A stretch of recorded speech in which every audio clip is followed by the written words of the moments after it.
अश्वत्थामा बलिर्व्यासो हनुमांश्च विभीषणः कृपः परशुरामश्च सप्तैते चिरंजीविनः सप्तैतान् संस्मरेन् नित्यं मार्कंडेयमथाष्टमम् जीवेद्वर्षशतं सोऽपि सर्वव्याधि विवर्जिते। इसका अर्थ है अश्वत्थामा, राजा बलि, महर्षि व्यास, हनुमान जी, विभीषण, कृपाचार्य तथा परशुराम ये 7 चिरंजीव हैं। यदि इन 7 चिरंजीवियों और 8वें ऋषि मार्कंडेय का प्रतिदिन स्मरण किया जाए तो शरीर के सारे रोग समाप्त हो जाते हैं और दीर्घायु की प्राप्ति होती है। तो आइए दोस्तों, हम जानते हैं उन 7 चिरंजीवियों के बारे में। कौन है वे 7 चिरंजीवी और क्यों है वे अभी तक जीवित। इन 7 चिरंजीवियों में सबसे पहले हैं बजरंगबली हनुमान जी। हनुमान जी भगवान शिव के 11वें रुद्र अवतार माने जाते हैं। हनुमान जी का जन्म भगवान विष्णु के श्री राम अवतार का साथ देने के लिए हुआ था। जब हनुमान जी समुद्र पार करके लंका नगरी पहुंचकर माता सीता से मिले थे और प्रभु श्री राम के बारे में उनको बताया था, तब माता सीता ने हनुमान जी की स्वामी भक्ति से खुश होकर उन्हें अजर अमर होने का वरदान दिया था। माता सीता वरदान देती है कि हनुमान जी कभी बूढ़े नहीं होंगे, कभी उनका अंत नहीं होगा तथा वह चिरकाल तक इस पृथ्वी पर रह सकेंगे। तब से आज तक हनुमान जी को अजर अमर माना गया है और वह आज भी इस धरती पर मौजूद हैं। अगले आते हैं महर्षि वेदव्यास। महर्षि वेदव्यास ऋषि पराशर और सत्यवती के पुत्र थे और उन्होंने ही महाभारत महाकाव्य की रचना भी की थी।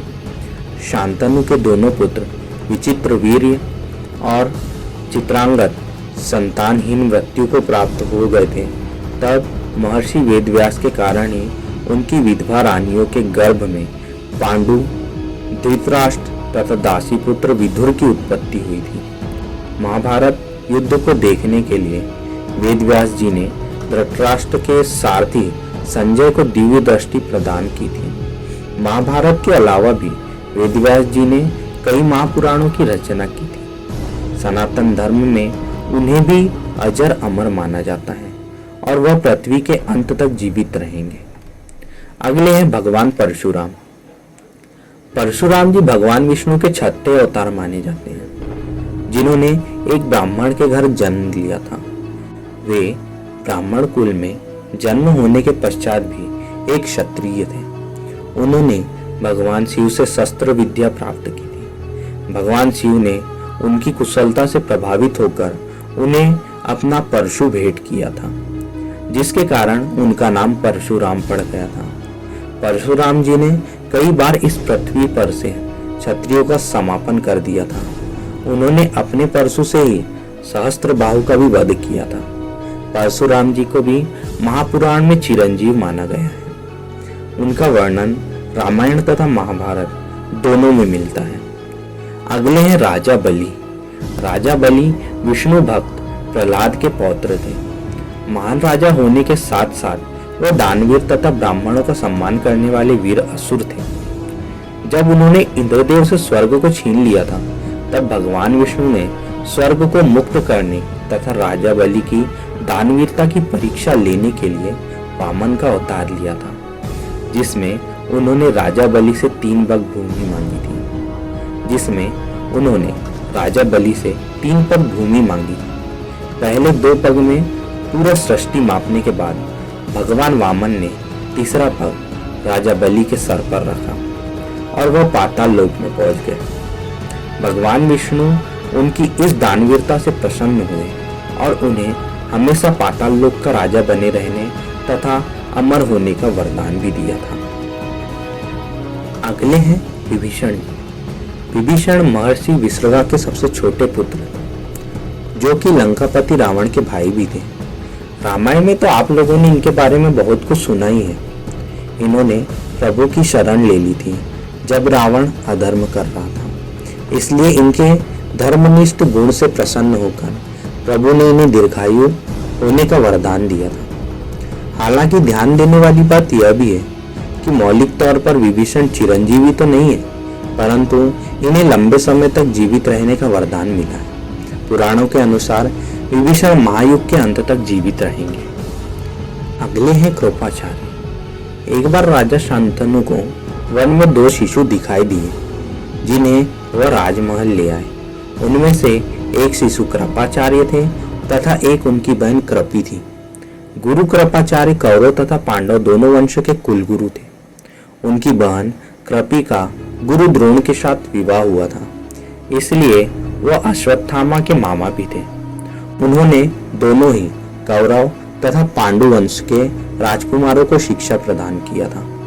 कहा जाता है कि वो एक बहुत ही असाधारण गुरु थे। उनके सामने सब एक समान थे। उन्होंने दोनों ही वंश के राजकुमारों को कई विद्या का ज्ञान भी दिया था। हालांकि कुछ परिस्थितियों के चलते उन्हें कौरव की ओर से शस्त्र उठाना पड़ा। कहा जाता है कि गुरु कृपाचार्य भी अजर अमर है और वह भी अब तक जीवित है। अगले हैं अश्वत्थामा। महाभारत युग में आप लोगों ने अवश्य अश्वत्थामा के बारे में जरूर सुना होगा, जो गुरु द्रोण के पुत्र तथा एक महान योद्धा थे। अश्वत्थामा को गुरु द्रोण ने कड़ी तपस्या के बाद महादेव से पाया था, इसलिए अश्वत्थामा को महादेव से काफी शक्तियां भी प्राप्त थी। अश्वत्थामा 11 रुद्र अवतारों में से एक माने जाते हैं, जो कि महादेव के 11 अवतारों में से एक है। माना जाता है कि कृपाचार्य और अश्वत्थामा ये दोनों ऐसे योद्धा थे जो कि कौरव वंश के तरफ से महाभारत के अंत होने तक जीवित थे। हालांकि अश्वत्थामा अमर है, परंतु प्रभु श्री कृष्ण के श्राप के चलते वो ना ही किसी के संपर्क में आ सकते हैं और ना ही उनको कोई देख सकता है। इसके अलावा उनके बदन के ऊपर ऐसे घाव भी है जो कि अनंत काल तक ठीक नहीं होंगे। ऐसा माना जाता है कि यह सभी 7 चिरंजीव कलयुग में भगवान विष्णु के 10वें अवतार कल्कि के साथ मिलकर कलयुग के राक्षस को पराजित करने में उनकी सहायता करेंगे। तो दोस्तों, अगर आप हमारा ये वीडियो देख रहे हो तो हमारे वीडियो को लाइक ज़रूर करें और हमारे चैनल को सब्सक्राइब भी कर दें, और हाँ, वीडियो को शेयर करके बेल आइकन पर क्लिक भी कर दें ताकि आने वाले ऐसे वीडियो की अपडेट आप तक आती रहे।